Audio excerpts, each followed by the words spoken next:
Hello and welcome my friends. आज हम लोग डिस्कस करेंगे बहुत इंटरेस्टिंग टॉपिक के बारे में, पेप्टिक अल्सर और डिओडनल अल्सर या stomach ulcer in broader sense में हम लोग कह लें। पेट में जो अल्सर हो जाता है, पेट के म्यूकस मेम्ब्रेन में, पेट की इनर वॉल में, आज हम लोग इस पे डिस्कशन करेंगे। और पेप्टिक अल्सर का कोई भी ट्रीटमेंट नहीं है एलोपैथ के पास, सिवाय पेंटॉप के और proton pump inhibitor and anti emetic वगैरह के। इसके अलावा कोई भी ट्रीटमेंट नहीं है। तो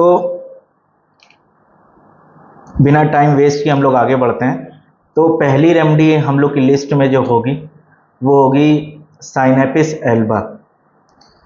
साइनेपिस एल्बा में क्या होता है कि जो पेशेंट होगा उसको जब से पेप्टिक अल्सर हुआ है तब से पेशेंट ये कहेगा कि उसके वॉमिटिंग हो रही है और वॉमिटिंग वाइट फ्लेक्स के फॉर्म में निकल रही, उल्टी हो रही है और जैसे पतली पतली पपड़ियाँ वाइट कलर की उस फॉर्म में निकल रहे। और साथ में पेशेंट ये कहेगा कि साथ में ब्लैक स्ट्रीक्स भी हैं, वो जो पपड़ियाँ हैं जो वाइट कलर की हैं उसमें ब्लैक स्ट्रीक्स भी हैं। और बहुत ज़्यादा ग्रिपिंग पेन होगा एनस में। पेशेंट ये कहेगा कि रेक्टम में, एनस में बहुत ज़्यादा दर्द होगा।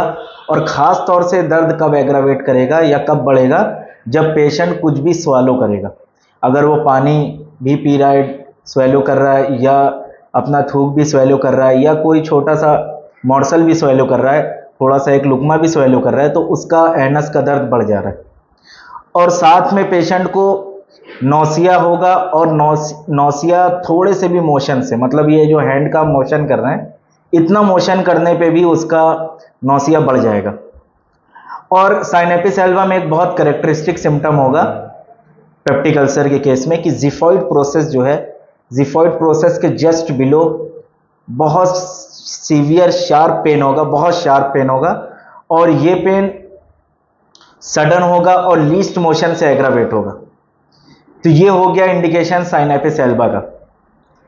Pain in xiphoid process, nausea aggravation from least motion, और लीस्ट स्वेलोइंग और डिग्लेशन एग्रावेशन, और साथ में पेशेंट को जो है vomiting of white flakes with black sticks. ये हो गया इंडिकेशन साइनेपिस एल्बा का।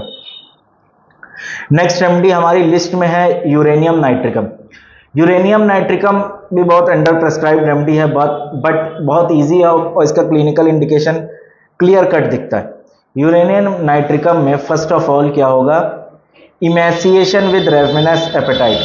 पेशेंट को जब से पेप्टिक अल्सर हुआ है, पेशेंट को बहुत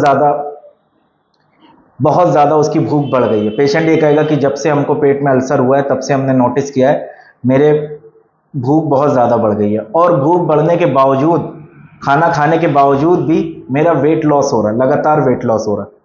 और साथ में एग्जेसिव डेबिलिटी, बहुत ज़्यादा भूख भी लग रही है, खा भी बहुत ज़्यादा रहे हैं, बट उसके बावजूद कमज़ोरी बहुत ज़्यादा है और बहुत ज़्यादा इमैसिएशन है, वेट लॉस है, मसल्स का लॉस है।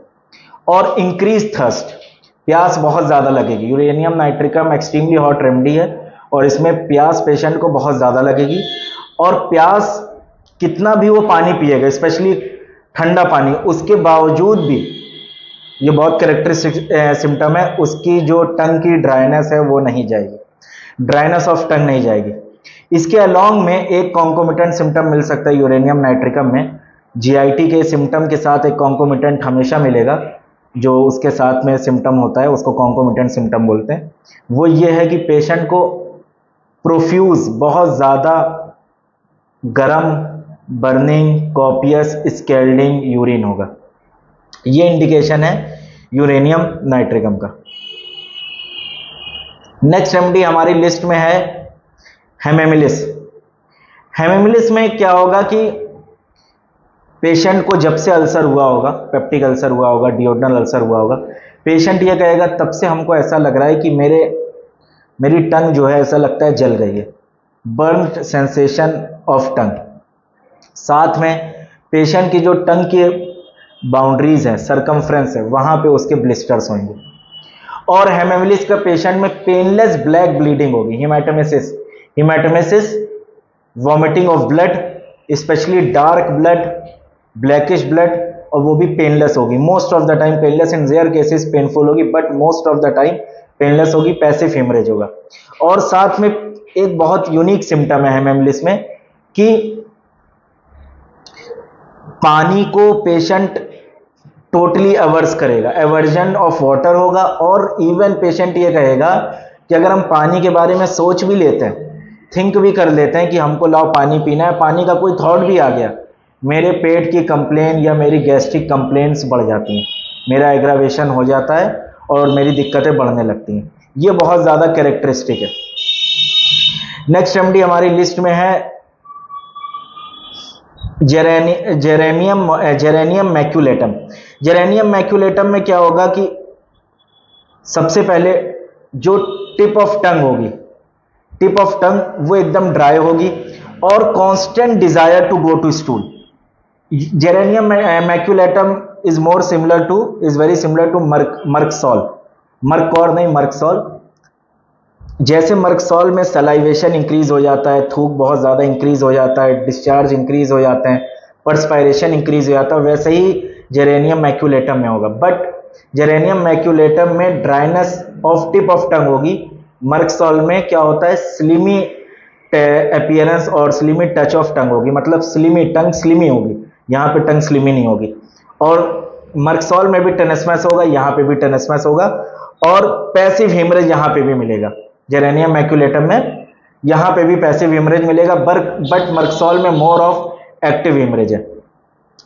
नेक्स्ट रेमेडी हमारी लिस्ट में है रेटेनिया।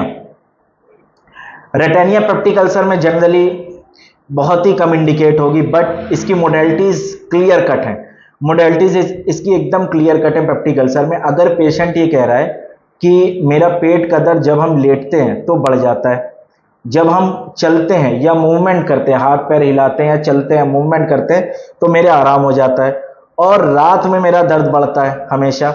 और साथ में पेशेंट ये कहेगा कि अगर हम कुछ गर्म पानी पी लें या चाय पी लें या कॉफ़ी पी लें, बट वार्म ड्रिंक्स पी लें, मोर स्पेसिफिकली गर्म पानी पी लें, तो मेरा पेट का दर्द जो है कम हो जाता है।